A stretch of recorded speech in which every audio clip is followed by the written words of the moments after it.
Hello everyone, আসসালামু আলাইকুম। আমার নতুন আরও একটি ব্লগে সবাইকে ওয়েলকাম জানাই। আজকে আমরা চলে গিয়েছিলাম দিনাজপুরের নির্বাচন অফিসে। এই অফিসটি অবস্থিত দিনাজপুর বড় মাঠের বিপরীত সাইডে। শুরুতেই এমন একটা সাইনবোর্ড দেখতে পাবেন, তারপর ভিতরে যাওয়ার গেট। ভিতরে গিয়ে অনেকগুলো ভবন দেখতে পাবেন। যদি পরিচিত কেউ না থাকে তাহলে আপনি অনেক বেশি কনফিউজ হয়ে যাবেন যে আপনি কোন দিকে যাবেন। আমি যেহেতু আজকে আইডি কার্ড সংক্রান্ত কাজে এসেছিলাম, তাই আমি হাতের ডান দিকে চলে গিয়েছি।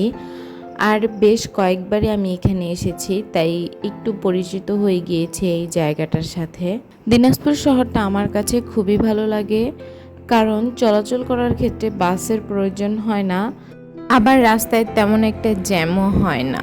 যারা এতক্ষণ পর্যন্ত আমার ভিডিওটি দেখছো, প্লিজ আমার ভিডিওতে একটা লাইক করে দিও, কারণ তোমাদের একটা লাইক আমার ভিডিওটিতে আরও অনেকজনের সামনে নিয়ে যাবে।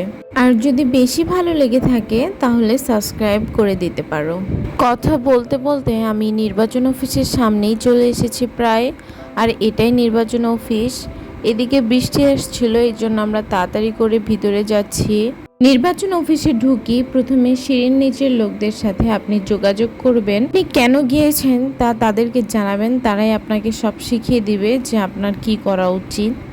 এখানকার মানুষগুলোর ব্যবহার অনেক সুন্দর ছিল। প্রত্যেকটা স্যার, প্রত্যেকটা কর্মচারী সকলেরই ব্যবহার অনেক সুন্দর ছিল। যাই হোক, আমার সব কাজ শেষ। এখন আমি চলে গিয়েছি মুখরোচর ফুচকা মামার কাছে।